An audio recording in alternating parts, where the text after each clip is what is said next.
Hey everyone, welcome to the Smart Economy Podcast, a production of neonewstoday.com. I'm your host, Dylan Grabowski. In this episode of the Smart Economy Podcast, I sat down and chatted with Sid Powell, the CEO and co-founder of Maple Finance. Maple Finance is an institutional credit marketplace built on Ethereum. Through the platform, premium corporate and institutional borrowers can take out under-collateralized loans from credit pools, which are increasingly being based on real-world assets. The Maple team themselves don't provide the capital for the pools, but rather the pool delegates who are responsible for underwriting the loans and performing due diligence on the borrowers. In this conversation, Sid and I talk about his background in debt capital markets at a bank and working conversely on the client side at a lending business, the conceptualization of Maple Finance to its 2021 launch, the types of institutional clients Maple Finance seeks, the highs and lows of 2022, offering loans backed on assets that aren't correlated with crypto, and much more. Just a reminder, nothing said on this podcast is a solicitation to buy or sell any tokens, that nothing should be taken as financial advice, and that the host or guests may hold tokens discussed in any given episode. With that said, I really enjoyed chatting with Sid, and I hope you enjoy the conversation too. Hey everyone, welcome to the Smart Economy Podcast. Today I'm joined by Sid Powell, the CEO and co-founder of Maple Finance. How you doing today, Sid? I'm doing good, thanks, Dylan. Glad to be on here. Yeah, great to have you. You know, I'd heard about Maple Finance in kind of headlines from last year, good and bad, but that external market circumstances, which we'll get into, but you have a really cool background. So I want to dig into that a little bit. Before you conceptualized Maple Finance with your co-founder, Joe, in 2020, and then you later launched in 2021, you had a variety of different roles in the kind of traditional finance banking sector in Australia. So could you just give a little bit of your background at National Australia Bank and at Angle Finance? Yeah, for sure. So I began my career in banking, and I was working in securitization, which means we would be on a deal team that would help a lending company who's not a bank to borrow from both banks and investors in debt capital markets so that they could have the dry powder that they need to make car loans, home loans, credit card loans.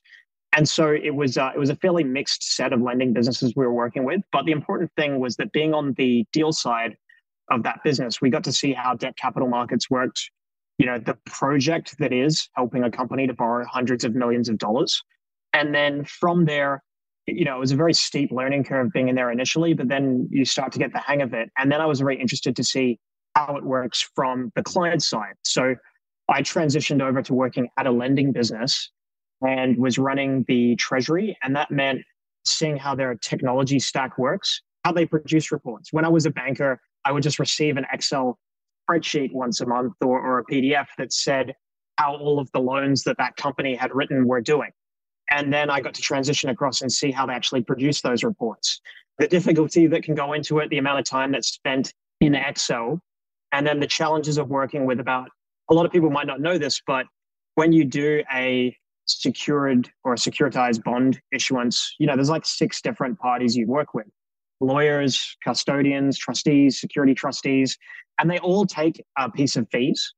And, you know, it all contributes to this kind of hidden cost of doing business as a lender and dealing with debt capital markets. And so anyway, so I worked with my co-founder, Joe, there. And then it was mid-2018, we started learning about smart contracts. And we were really interested by the idea of, well, instead of just spending 3 days putting together a spreadsheet and emailing that to somebody to put it into a PDF and send it back to me halfway through the next month, but we just automate all of this. Ultimately, what stood out to me about smart contracts is that you can automate the transfer of money. You can't really do that if you're not a bank and you're dealing with a bank. That's why there are multi-billion-dollar companies like Plaid and Stripe. All they do is connect real business that takes place outside of a bank with transfers of money around a bank's internal systems. What a blockchain does is it takes the transfer of money outside of somebody's internal system and puts it on this worldwide computer that everybody can see and everybody can read off and allows you to program rules into it. And so I think it naturally takes something that was a private technology and makes it a piece of commodity infrastructure that we can all build businesses off. And so the real insight in what we want to do with Maple is, well, what we can do is take this emailing of money, this automation of payments, and build a business on top of that by using that as infrastructure. And so what Maple has tried to do is build a business that targets lending companies and that lowers the cost to them of doing lending operations. So we lower the cost of middle and back office functions and give them a competitive edge. So it should ultimately stand up at a competitive level where companies who use this technology are more profitable than their competitors. Competition or markets just don't move forward unless there is that competitive element. Awesome. Yeah. So full disclosure, I've never worked in the banking sector. I have no personal insights into what it's like with traditional finance institutions. But while you were describing all of that, it sounded very similar to the home buying purchase process that I went through when I bought my condo. I had to give fees to all sorts of people, and there was all sorts of communication about sharing data and information that just seemed so outdated and so cumbersome and so paper intensive. And I was just thinking, it's 2020. Why is none of this digitized? Why do I have to sign a million different pieces of paper? Why can't I just stamp a single signature and then have this be replicated across processes for the lender and everybody else? So it kind of resonates a little bit from a retail perspective. But before we go even further into the Maple Finance rabbit hole, you did kind of allude to learning a little bit more about smart contracts in 2018. When was the first time you heard about cryptocurrencies, Bitcoin? Was it Ethereum? When was the first time you heard about it, and what were your initial thoughts? That is a painful question because it was in 2014, and it was one of the graduates I was with in banking was telling me about Bitcoin and how huge it was going to be. And I looked at what Warren Buffett said about it, and he was saying it was a total scam. And so I would repeat that. And then my view of it was definitely colored by the fact that I was inside banking. So I naturally viewed it as competition, where people were saying, well, this is going to disrupt banks. I was there looking at where I was getting my paycheck from and saying, well, hell no, this Bitcoin stuff is worthless. Going outside and being a client of a bank as a business and seeing how difficult it was to work with them and how many costs were passed on to us that then ate into our margins and needed to be passed on to our customers, and then learning about smart contracts, that was what kind of got me into it initially. So, I started buying Ethereum and Bitcoin back in 2018, but I was more interested in learning about the smart contract side of things. It was really that piqued my interest. And so I started reading all the white papers about different, securitization structures, different token projects. Then in the start of 2019, I wrote a white paper for the original concept of Maple, which was exactly what I had been doing in banking. It was, let's take securitization, let's tranche debt out, and let's do that on chain. But there was no DeFi then. So I think Maker was probably the only thing in DeFi that existed. There was Compound that had just launched, I forget whether it was V1 or V2, but I remember using that and playing around with it. I remember playing with Dharma, trying to write a loan and then trying to request a loan so that it could be funded, and being confused why that matching engine wasn't working. And then Set Protocol. So there were 4 or 5 different projects were the totality of DeFi. And what we did was I started trying to find a software development company that would tell me whether my idea was stupid or not, and then get them to build a proof of concept. And so, Joe and I were putting our own savings into trying to make that proof of concept happen. And that was mid-2019. So people were still saying that DeFi was going to be too small. We were idiots for trying to do loans on chain. Then we know that loans wouldn't work. People would just scam it. And you forget, but the very early days of PayPal were a lot of fraud was happening in payment processing. And so that just becomes an engineering problem that you need to solve. But it was a lot of the kind of the early conceptual changes for Maple were happening through 2019. And then 2020, what we realized was, start of 2020, we realized that we needed to have yield generating assets in order to be able to tranche them, because there was nothing that you could tranche. And so we started doing lending. And so started doing very basic, very small scale loans. But these were people who were anonymous who were requesting them. And you weren't sure if you were going to get your money back. But we also built a proof of concept for that. And so, you write a couple of loans to people who want to be early supporters. But then we realized it wasn't going to be scalable. You couldn't earn enough in fees to compensate you for the amount of time you have to spend underwriting an individual. And you can understand the nature of a business and its propensity to earn profits and a return above its operating expenses. But it was very difficult to do that with individuals. So as we progressed through 2020, we're kind of in the wilderness. So we're thinking, where does this go? Can this scale? And as we got to the middle of 2020, we sort of merged the two ideas. So let's do lending, but to institutions, and let's pool it and tranche it so that we can give people speed of execution, clarity that they'll be able to get their loans funded, and also diversify the risk. And so that we paired lending to institutions with this idea of pooling. That was V1 of Maple. But people still thought it wasn't going to work back then. Yeah. And so peppered throughout this conversation, I'm going to ask for just some like Eli 5 terms. So yeah, please. Just keep in mind that that's going to pop up every now and then. So in doing my due diligence on Maple Finance, something that really stuck out to me that really made the concept of what you guys are working on super simple was calling your platform, relating it to Shopify. Yes. Can you explain what you mean by that? We often refer to Maple as like Shopify, but for lending. So Shopify supports e-commerce businesses. If you want to open up and run an e-commerce business, you go to Shopify and it gives you a tool set that you can use to list products online, take payments, ship those products to people. So it's a tool set to be an e-commerce business, but they are not the e-commerce business themselves. With Maple, we wanted to create a tool set to be a lending business, but we didn't want to be the lending business ourselves. So we created infrastructure to aggregate capital, to send it out as loans, to record the performance of those loans, and then to pass back the interest that is earned on those loans to the lenders who deposited into a pool, and then a front end on which to list that. So without being the balance sheet ourselves, because that would be very capital intensive, we're able to support lending businesses. And we liked the idea of having an asset-light business model. So if you look at companies like Stripe, they are infrastructure, and infrastructure scales, and it's better for Apple to create the App Store and take a piece of the volume that transacts on the App Store rather than building all of the apps themselves, because then they can't get as much volume. And so we didn't want to have to underwrite every loan on the platform ourselves or source that capital and take the balance sheet risk. We just wanted to provide a really scalable way for other people to make their lending businesses more profitable. Cool. Thank you. And that's also a really interesting kind of model that your platform is bringing, where you just connect and I used to be a city planner, and we would call it the first and last mile. So when you get off a bus or you get off a train, you're trying to what's the last mile for me to get to my destination? Am I going to have to walk? Am I going to have to take a bike? Am I going to have to take a taxi cab? And so that was kind of like a large problem in the planning realm when it came to transportation issues. And so it sounds like that's what Maple's doing, is providing that first mile, last mile solution. Now, before we dig deeper into the conversation, I do need an Eli 5 moment.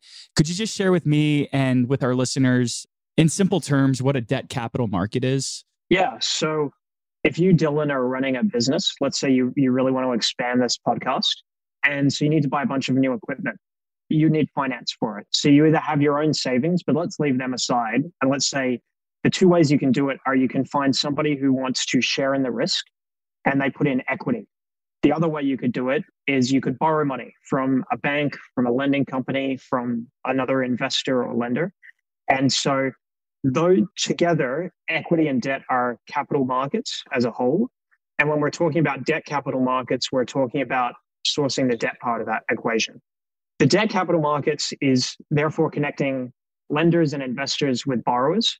But on the lender side of that, what you have is asset managers, endowments, pension funds, insurance companies, banks, non-bank lenders, high net worths, family offices. But what they're looking for in common is a rate of return, like a borrowing rate on the loans that they provide to you.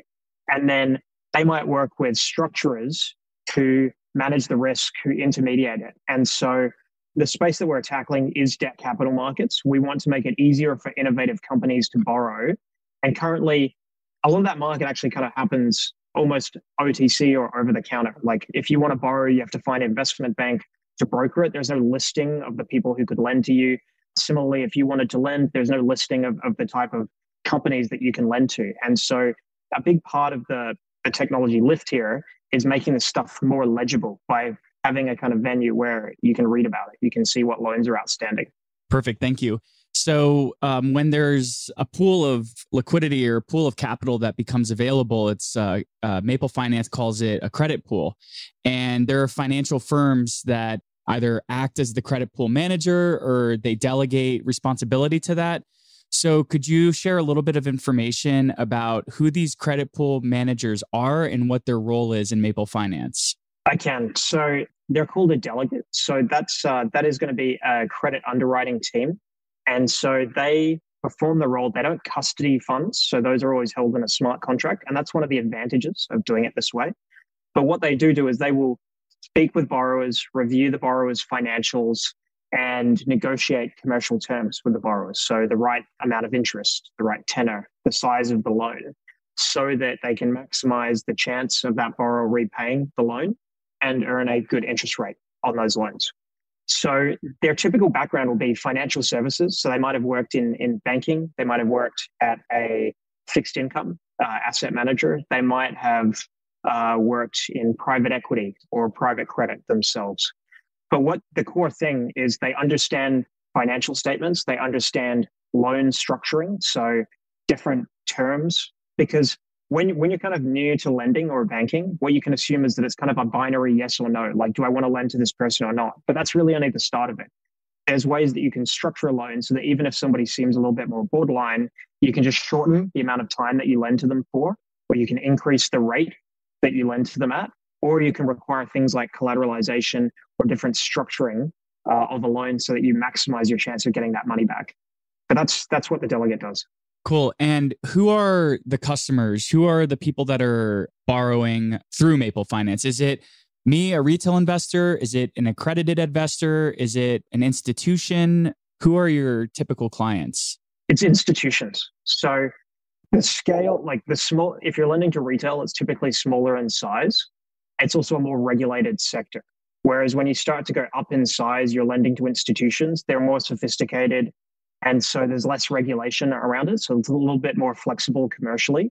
It's also easier in a lot of cases to underwrite them. To underwrite retail, you have to do a lot of them because you're trying to average out things like illness, divorce, loss of jobs.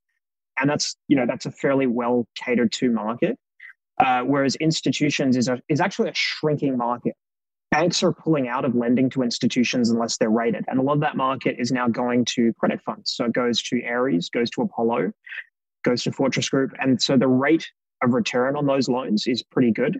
The supply is too small for lending to that market. And so we saw an opportunity to kind of go in, muscle in there. And so the borrowers, walking backwards about 12 or 18 months, would have only been market makers and market neutral funds. So think companies like Wintermute, like GSR, B2C2, they didn't all borrow on the platform, but they all perform the function of providing liquidity on centralized exchanges. And so they need liquidity to do that. Like when you're trading BTC, it's often one of them who you are buying from or selling to. And so they need currency, they need liquidity in order to buy it or sell, or, borrow the BTC to sell to you. But they're generally hedged. So BTC goes up, they're not impacted. BTC goes down, they're not impacted. So that was kind of the core borrower. But now we're expanding into real world asset lending. So last week we launched a pool with a partner called Accrue and a borrower in that pool called Intero. And what they do is they are financing IRS, so tax refunds or rebates to small businesses who are impacted by COVID. So a small business wants to open a new venue or office. They need money for a deposit now. They're expecting money back at the end of the quarter or in 6 months' time from the IRS, but they want to put down the deposit this week. Well, they could borrow from Intero and ultimately from that Accrue pool. So it's helping real small businesses with problems of growth and access to capital. But that for us is going to be a big trend in 2023, which is assets and businesses and underlying borrowers who are in the real world, not just living on chain, but where the source of capital comes from on chain. And the advantage of this is real-time reporting, ease of access, I can honestly say there's probably no bank that will lend to an institution where the institution can draw down those funds at the click of a button. It would normally be on the phone or in sending instructions over email, and it's a pretty cumbersome manual process. And so I expect we'll see more institutions try and leverage that technology. We'll dig into Accrue in a little bit, but I did just want to clarify, because you pulled this line of logic. The pool is going to be dealing with employee retention credits, and this is through the IRS. Is it just this very specific instance? Because the way that I internalized it when I read IRS, if a company is expecting some sort of tax return, then they could take a loan out against that. But that's not necessarily the case. It's only using these very specific credits. Yes, that's right. It's specifically for employee retention credits. Perfect. And before we dig in a little bit more, I just wanted to hear a little bit about your blockchain philosophy. Is there a multi-chain thesis? What network is Maple Finance operating on top of? I noticed that it used to be 2 networks, but now it's 1. Is there a future for multiple networks? I think there is a future for multiple networks. So we consolidated because we wanted to move faster on core products. We had the most traction on Ethereum. We also built on Solana. I think Solana has very interesting technology, and I would love to see that grow. We made the decision that it's very important to consolidate resources over 2023. And so we wanted to ship features faster along one core product line and one core product roadmap. And this just allowed us to focus our time. So we're currently operating on Ethereum. We still have all of the code to operate Maple on Solana. And so we can do that as we have more flexibility in future, and if TVL and the need for borrowing there picks up. And so I think probably overall, I do see there being a multi-chain future. We are interested in looking at products that would allow us to actually be accessible on other chains without having to go and fork our code and replicate the code on other chains. So there's interesting things like Superform. Had a brief conversation with Wormhole as well recently. And so I am very interested in that, because it means then you only have to maintain one core code repo, and then you have this kind of hub and spoke model where you have your code running on one chain, and then you have spokes out to other chains where you can access liquidity. So I do like that concept. Yeah, that's really cool. And is all your code for Maple Finance open source? Can I find it on GitHub? You can. We just released V2 on GitHub. So all those repos are open source. There is very new and very interesting and novel testing frameworks, and this kind of sub-modular repo structure that the team used, which I've seen a lot of people commenting on Twitter. So if anyone is a code junkie, I do recommend going onto the Maple Labs GitHub and checking it out. And yeah, the other thing we did with V2 is we shifted over to ERC 4626. So what that does is we think it will help with composability and incorporating and building, Maple pool tokens into other protocols, whether it's as collateral, secondary markets, liquidity, that kind of thing. Yeah, that's really interesting. When you think of institutional grade lending and borrowing, you don't necessarily think open source. So do your potential clients, future partners, is this like a friction point? Is this a sticking point for them? What are those sort of insights like from the institution and banking level type folks? I think having our code open source helps them get comfortable with accessibility, because they can go and check it themselves. They can also see that the code has been audited. So we had multiple audits on V2. So I heard somebody express it, I think it was Alex Danko, but he expressed that the important thing about blockchain is you have this kind of narrow waist. So you have open source makes it broadly accessible, but then a narrow waist means everybody has to use the same standards. And that means that it becomes more, you get this network effect. And so if I look to TradFi, you have this concept of like an ISIN, which is a security number, but it's effectively a ticker number for different securities and instruments. But those instruments don't live in any public place. They live on somebody's private ledger. And so what blockchain does is it makes everyone adhere to this same standard, but that makes it open source. So far more accessible and composable. And so if I think of the traditional finance system, it's a lot of private ledgers duct taped together by multi-billion-dollar companies who charge effectively rent just for connecting private databases together. So if I was those companies, I'm kind of very afraid of interoperability and open standards, like 4626. Yeah. And a lot of these companies and large financial institutions, they're oftentimes working on code bases and using languages that are decades old at this point. Some of them have been around since before I was even alive. COBOL. Yeah, COBOL, exactly. So is this kind of a reckoning moment that these institutions are having where they're realizing that their code is outdated, their developers are retiring, the people who know this language, and they have to upgrade and update their software bases and the languages that they use? Are they kind of having a reckoning moment right now? Is this something that they're embracing? What's like the general vibe? It is a bit of a reckoning moment. It's not really a reckoning moment, though, that's induced by blockchain. Even when I was at NAB back in 2014 to 2017, there was a project in 2014 and 2015, which was NextGen. So it was upgrading their core banking platform. And it was a multi-year project and multi-billion dollars in CapEx. And so all banks have to go through that. Like, I think if you look at JP Morgan, they probably spend about, I think it's like 5 or 6 billion a year on just kind of like core technology upgrades. But that's just natural tech debt. Because if you look at all of these banks existed prior to digital technology. And so they had to build their own system. And then they found the system needs to be interoperable with new technology and other people's systems. And that's really where it breaks, because the original databases and core banking systems were never designed with that in mind. And so what happens now to them? They either spend billions of dollars and they have the finances to do that. But the problem is, can they do that without breaking their old systems? And can they do it in a way that they don't end up with this horrible user experience? And what will happen is if they do execute on it poorly, banking traffic and user growth will go to the neobanks, who are all building their new systems. So you have like Revolut, Starlight, all these other ones that are they don't have a 40-year-old legacy banking system as a problem. And so you might see banks consolidate by trying to buy some of those neobanks. But otherwise, I think what you'll see is actually more nimble participants. It's the fragmentation or the unbundling of the banking stack. So it's not really clear to me why you would go to a bank that gives you insurance and a personal checking account and a business banking account and wealth management and a home loan and a car loan and a credit card. Like, it's actually not clear to me anymore why they wouldn't just exist as monoline services that are run by a specialist who has a good set of skills there. And I think that specialist will have a smaller technology footprint. And so they're actually going to be much more competitive and able to offer a better user experience and to specialize. So anyway, that was a long-winded answer of saying there is a bit of a reckoning, but it's like, it's kind of happening slowly. And what I expect to happen is that piece by piece, these business lines will get taken on chain. If you look at what we're doing institutional lending. I think we can do institutional lending at a lower cost to income ratio than any bank.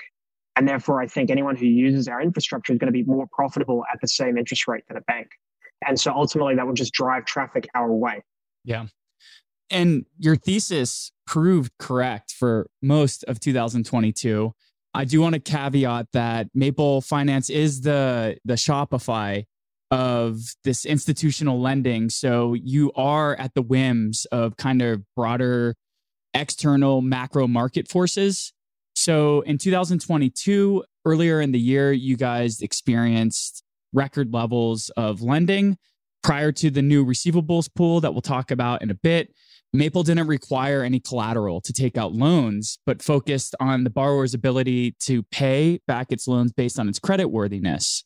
So how did this model work? What's the sort of, and you've alluded to this in some of your previous podcasts that you've been on and the Maple Finance Education Series, that a lot of the institutional world doesn't provide collateral when they're taking out loans. So could you just explain a little bit about why that is, how that process works, and why it worked so well up until the collapse of FTX, 3AC, Celsius, BlockFi, all the contagion last year? How did that work well until it didn't? How did uncollateralized lending work well until it didn't? Yeah, so it's a two-part question. So A, how does uncollateralized lending just work in general in the institutional world? Because our listeners won't have insight into that. And B, why did it work so well last year until it didn't? Yeah.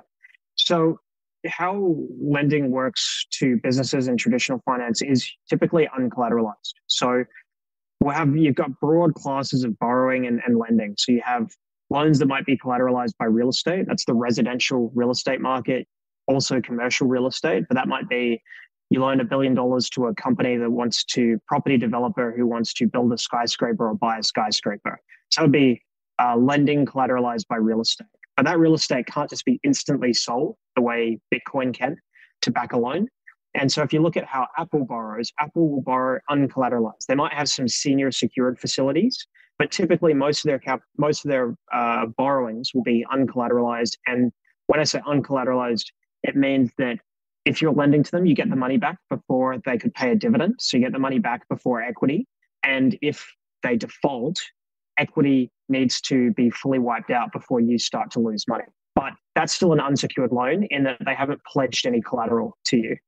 And that's because they're a business. Apple is not in the business of like buying stock and Bitcoin and other assets. So this phenomenon of borrowing over collateralized against Bitcoin and ETH is solely restricted to digital asset space. The closest corollary in traditional markets would be, there's actually two corollaries. One might be agricultural finance, where you could lend against some very liquid collateral like wheat or soybeans, and they can be sold very quickly. The other one would be lending against stock certificates. So like Apple buys a bunch of shares in Microsoft and then borrows against them, and then those shares can be sold if Apple defaults. But it's not really conducive to running a business. But the core borrowing that began in crypto was Bitcoin-backed lending and borrowing, because you have this asset that they can give to you, and then you can sell it really quickly if the person's in danger of defaulting or can't meet a margin call. And so that was the bulk of lending in digital assets.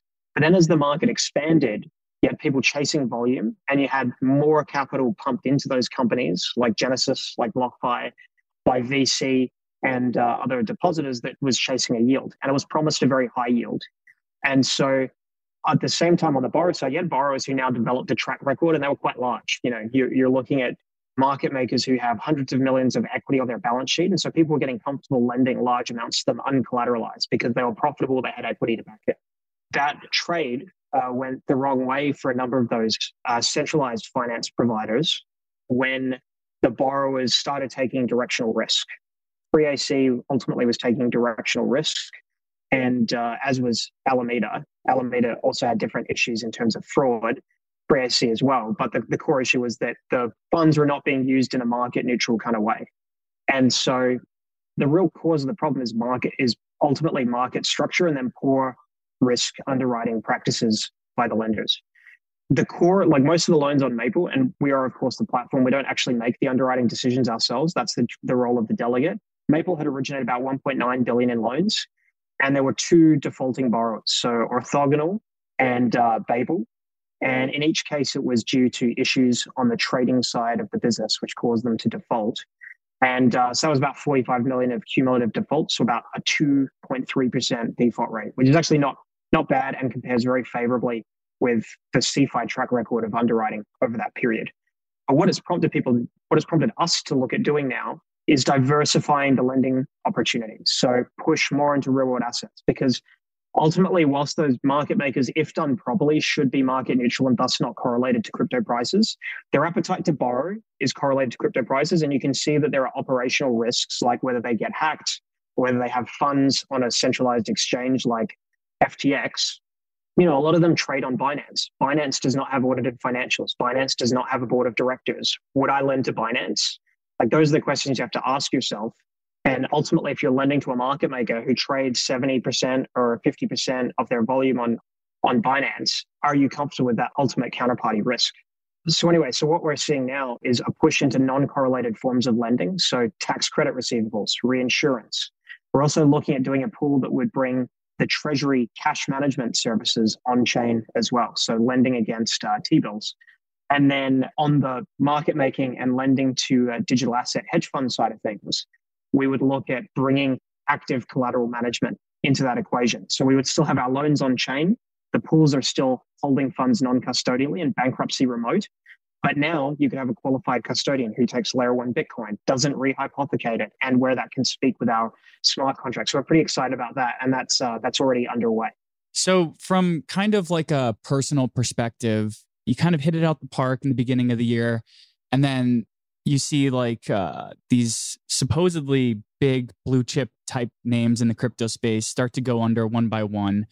What does that do for your team's confidence in its due diligence process? Because It's kind of got to feel like a slap in the face when so many people were trusting FTX, and this just kind of, the fraud and the collapse kind of came out of nowhere.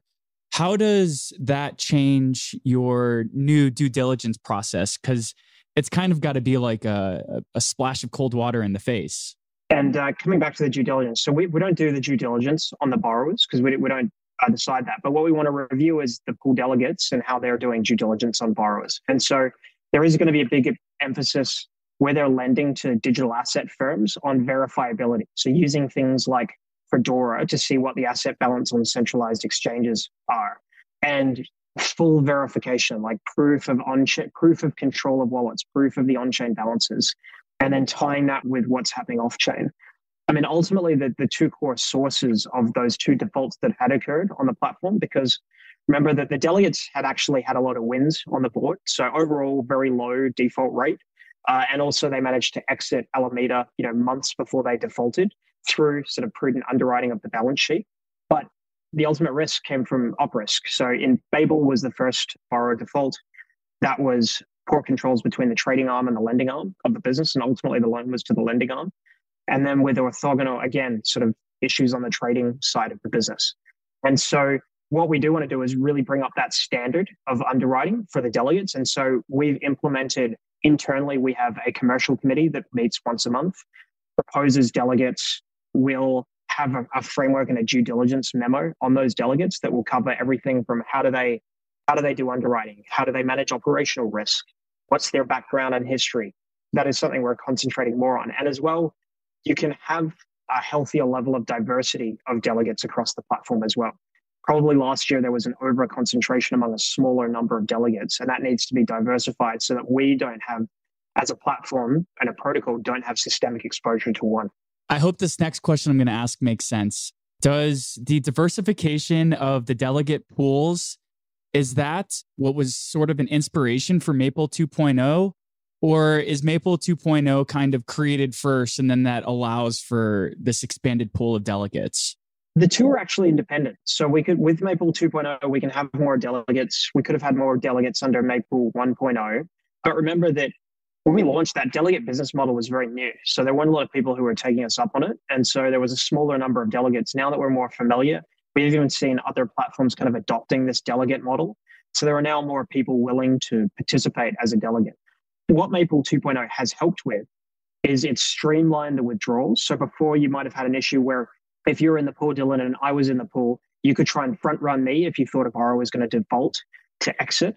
And now that can't happen. So now you and I are both treated equally and we both get the same window of time. And you have a maximum amount that you can withdraw and I have a maximum amount that I can withdraw.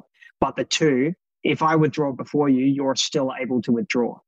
The other thing we can do is we can impair a borrower who seems in distress early so that that impairment is shared across a higher number of deposits rather than people trying to exit to front run that impairment. So I think both of those are very important elements. We also took MPL out of cover, which is that subordinated first loss capital. And this just means that there's no wrong way risk for people. Mm-hmm. And MPL is the platform's native token? Governance. Yeah, native governance token. And so was that used as sort of a backstop for collateral in case of, hitting the fan? It was used for a backstop to have the delegates have skin in the game. And also it could be liquidated if there were defaults within a pool. The first example you gave, was that the first loss capital for lenders that Maple 2.0 now enacts? Yeah, so the first loss capital is now just USDC. So there's no denomination or no basis risk where it's no longer denominated in a fluctuating currency. So one of the things we'll do over the course of this year, we'll introduce tranching, probably in a more fulsome way, which will mean that you can have a larger proportion of protection for people who are lending. That then opens up really interesting things like maybe we could get one of these pools rated. Then starts to look more interesting for pension funds, insurance companies that just want like stable, protected rates on lending. And the tranching, will that have some sort of insurance for like safer levels of higher tranches? How do you envision that? Tranching naturally provides a form of insurance because it's like, let's say you and I want to lend to a friend. Let's call them Andy. If you lend Andy $80 and I lend Andy $20, but my $20 is subordinate to you. If Andy can only repay $90, then I lose $10. I get $10 back, but you get your full 80 back. So that's how tranching works. So it naturally offers a form of insurance to whoever is kind of senior in that structure. Perfect. And this might be just because I, again, am not in the space that you walk in. So like with somebody like a crew or one of the other delegates that you have joined the platform, is the biggest hurdle for these traditional kind of institutions coming into the space, like learning how to convert their traditional assets into a digital asset, into a token? What's kind of like the process for your delegate partners as they walk down this road and eventually enter into the quote unquote Web3 space? One of the biggest hurdles is, you're quite right, that on-ramping and off-ramping. So we lend, like the platform lends in USDC, which is a stable coin. I would much rather have stable coins, like an easily low-cost, cheap way of transferring money around the world than fiat held in a bank account. And so I think adoption of stablecoin usage will grow over time. We are even talking to a bank about how they can grow the adoption and penetration of a stablecoin they launched. But when banks start launching it, I don't see why that process wouldn't continue of growing adoption. But I think that the trends are, if we look at what's happened in the last 6 months, Apple Pay now accepts USDC payments. Visa has settled transactions with USDC. So that's like a tailwind where if we remain in business doing this lending, over time, that level of adoption of stablecoin usage will grow and that will become less of a problem for us. We are tactically looking out for solutions for on and off ramps, but that's something where I think the trend is our friend there. Yeah. And from your conversations that you're having with institutions, are these conversations about using digital stablecoins? Is it solely directed around USDC and USDT, these kind of crypto native stablecoins, or is the conversation about CBDCs starting to leak in as well? I think CBDCs are interesting. My ultimate vision is that if you look at one of the financial institutions we're looking at supporting their own stablecoin, that stablecoin's ERC20. So it's happening on Ethereum. Like ultimately, if you're going to issue a stablecoin, you wouldn't go and create a different private chain for it. You would just do it on the chain where there is the most liquidity. And so I think those will proliferate across kind of the core chain that people are using today. And there's no reason CBDCs can't be part of that. I think the challenge with CBDCs is that can a government go and hire a bunch of smart contract or protocol engineers? Like very difficult to see the best engineering talent in a country going and working for the government creating CBDCs. So just on a cost basis, can they bear the engineering cost of doing that? I actually think the solution will end up being privatized. So if you think about it, even with highways, you'll often have a public-private partnership where a private company will do that. They'll take a financing package to do so, but they'll earn a management fee from that. I think stablecoin issuance will follow the model sort of set by Circle with USDC, where you have several kind of mandated private sector providers who just have to adhere to SLAs set by the Federal Reserve. And they collect a fee for running that enterprise. And it's ultimately lower cost and a better user experience than if the government had just gone to try and provide it themselves. So I think that'll happen in every country. That's fascinating insight. How are the banks going to be able to lure these open source smart contract developers who know this technology inside and out? Banks have a very difficult problem because they're not even allowed to hold tokens at the moment. So this is like very interesting in that it's happening at an offshore bank. But as far as I know, there are no onshore banks that are even close to being permitted to hold tokens themselves.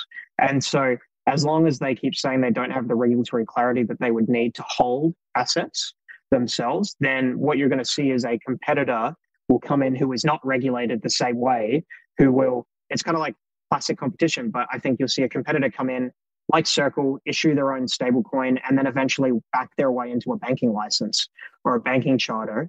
And that will be very challenging for the banks to then enter and compete with that. Mm-hmm. And right now, the regulatory landscape in the US is very discombobulated. There's competition between regulators for who has the right to lay the law down and regulate this industry. Do you have a positive outlook in the short term, meaning 1 to 3 years, that the US will kind of get their stuff together at the risk of crypto companies kind of choosing to locate offshore? Ooh, tough question. I think, next 2 years is probably difficult to see any major breakthroughs in regulation. I think stablecoins will probably be the first one. I think over, let's call it like a 3 to 5 year period, I'm probably much more optimistic on potential regulatory outcomes. I'm naturally optimistic, but I would point to the fact that we have had kind of intransigence in regulation. Like if you look at credited investor laws and where most hedge funds are located, most hedge funds are not located within the US.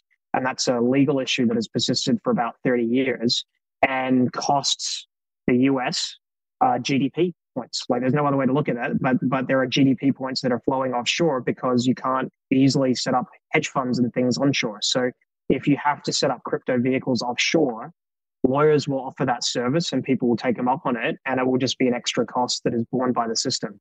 But I hope that's not the case and that you can do that onshore, and therefore that income can continue to be reinvested in the US economy. Perfect. Yeah. Thank you I just appreciate the perspective and the insight just from the world that you operate within. It's nice to hear different perspectives.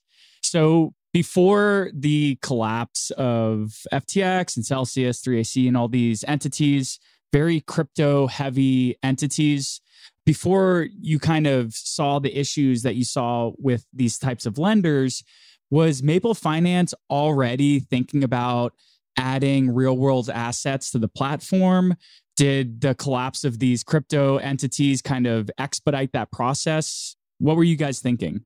Yes to both. So we've always thought about doing real world assets on the platform because the ultimate vision is a capital market. So really, I want to carve out a niche for Maple, and we want to carve out a niche in lending to institutions who are doing innovative things.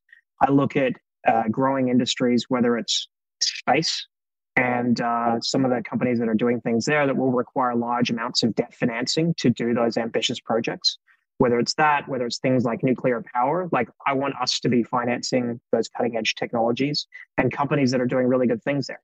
I think a lot of them are going to have challenges borrowing from banks just because banks are now so heavily regulated that they mostly get pushed towards either lending to publicly rated companies or to residential real estate because the job of the regulator is to squish the amount of risk that is borne by depositors. And so I think banks become less exciting businesses and less willing to finance kind of the cutting edge of the private sector. So I think that's where we can expand, and that means real assets. And so we were always heading in that direction. We just realized we had to take it in stepping stones. We couldn't go and finance like a massive infrastructure project of $100 million or more right off the bat. We never would have got started. And I think that's where a lot of other people who try to be entrepreneurs in this space fell short, was they didn't realize they would have to take an incrementalist or a sequential process to get there. So we've done that. I mean, if you look at the minor finance pool that we were launching, that was like 11 months of work to get that off the ground. And so that meant investment in legal contracts, identifying the market. And so we'll continue that trend. The collapse of FTX, though, accelerated that because otherwise we could have lived off of this existing market of market makers and market mutual funds. And now we're going to be hungrier if we continued lending to that segment alone. And so, that's why we're going for these non-correlated segments, whether it's tax receivables, reinsurance, treasury yield, eventually leveraged finance, real estate are all segments that we want to bring on chain. Awesome. And kind of wrapping up, I did just want to get another little Eli 5 question in. Receivable financing is one of the oldest commercial finance products, but I myself, not being in this space, and I would assume many of our listeners might not be privy to what a trade receivable is. So could you just share, what is that? Explain it to me like I'm 5. And why is it generally seen as kind of a safe asset to integrate into Maple Finance? Yeah. So let's imagine, Dylan, that you have a cookie manufacturer. And so you produce delicious chocolate cookies and your cookies get sold at Walmart. So what you do is at the start of the month, you ship 100 pallets of cookies to Walmart. And then Walmart says, we're really big. We're going to pay you a 90-day term. We'll pay you for these cookies, but you got to wait 90 days to get it. And so what they do is they take it, and in that time, they sell all of it. and then they pay you at the end of the 90 days. Now, Walmart is a really good counterparty, but that is what you call an accounts receivable or a trade receivable for you. When you give the cookies to Walmart without payment, you're effectively financing them. And so what trade receivables finance is that we could give you 90 cents on the dollar. Like, let's say ultimately Walmart needed to pay you $1 million for those cookies. We could give you $900,000.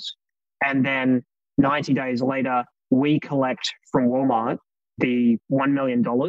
And then our implicit yield or implicit interest rate is that $100,000 multiplied by 4 in that instance. But it's good for us because it's short term. So we're only waiting 90 days to collect the money. We can look through at that counterparty and say, well, Dylan might be a really small company, Dylan's Biscuits, but Walmart is a really large company. It's publicly rated. And so actually it's like AAA risk, not AAA, it's not going to be AAA, but it could be like A+ risk or something like that. So then you have good counterparty exposure. So good yield, good counterparty exposure, short dated, 3 things that make it pretty good. Perfect. Thank you. You kind of alluded to this earlier, but I just want to clarify. Is Maple Finance looking to support any other forms of collateral beyond USDC? USDC is not the collateral we support. USDC is the denomination that we lend in. And so we've lent in WrapD. Happy to look at other types of stablecoins.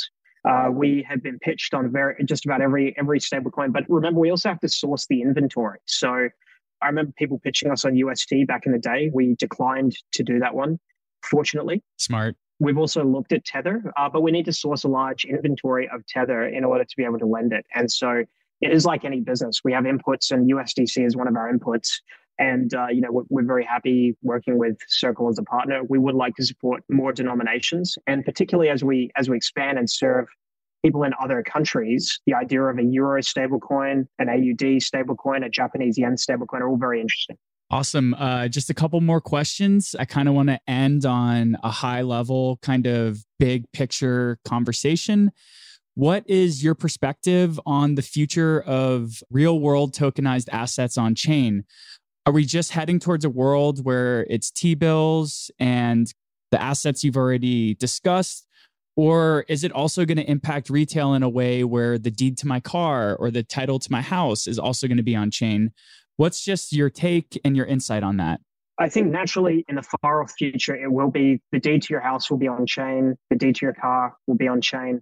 Because if you look at it, it's the alternative is that sits in a database somewhere. And ultimately the lowest cost database is a public one. So I think those eventually do go on chain. And then you could have a loan against your car and then the token for your car or the receivable. You could either have your car is tokenized or a loan secured by your car is tokenized. And when it's tokenized, it becomes much easier to package it up and to finance it at a wholesale level. So vehicle auto loans are one of the biggest securitization markets in the US and in Europe. Volkswagen, Mercedes, Toyota, all huge issuers of asset-backed securities. And I think that's naturally going to find its way on chain. It'll take a long time though, because it's already a relatively well catered to market. It's very liquid and margins are very tight. Awesome. Wrapping up, what are you, and this could either be the broader crypto space, blockchain space, or about Maple. What are you most excited about for 2023? All right, I'm gonna give an answer that is Maple specific. So we're launching the Treasuries pool soon. So that is going to be a pool where loans are secured by T-bills. I think it's hugely exciting. There's no cash management products on chain. If you look at it, you have to put your funds into Aave or a Compound and bear smart contract risk for 1%. Or meanwhile, Treasuries have been earning 4.5% off chain. So I think that's a product that is sorely needed in the space. So we're going to try and cater to that. But I think over 2023, it's the continued trend of real world assets coming on chain. So we want to see the growth of the accrued pool and other pools that we're launching soon. Perfect. And if anyone who is listening to this wants to keep in contact with you or with Maple Finance, what's the best way to do so? So we are maple.finance. You can go to our website and register interest if you're interested in lending. Or we are pretty active on Twitter. So at Maple Finance, one word. I am at SyrupSid, one word. And if you slide into our DMs, we'll be pretty responsive. So yeah, maple.finance or at Maple Finance on Twitter. Sid, thank you so much for sharing your time with us today and joining the Smart Economy podcast. I was looking forward to this conversation. I don't generally get to chat with folks who are in your kind of realm with traditional finance and as well as the crypto blockchain space. So it's a fascinating conversation. Great to hear your insights. And I really look forward to following the storyline that will be Maple Finance through 2023 and beyond. Awesome. Thanks for having me, Dylan. Really appreciate it. Cheers. Well, what did you think of that conversation? I thought it was really fascinating to learn more about Sid's somewhat negative perspective when he first heard about Bitcoin while he was working at a bank, but how his tune changed when he moved over to the client side of the industry and saw the value that public blockchain networks can offer. It was also really easy to internalize how Maple Finance operates when Sid compared their infrastructure to Shopify, which provides tools for e-commerce entities that already manage and run their own business. And I'm really intrigued to see how the integration of pools backed by real-world assets will decouple Maple Finance from the whims of the crypto markets. It will be really interesting to see how Maple Finance expands in 2023. On that note, I want to thank you so much for taking the time to listen to the Smart Economy podcast. If you liked what you heard and want to support the show, please keep Neo News Today in mind when voting for your Neo Council representative as part of Neo's governance process. We appreciate you and look forward to catching you next time.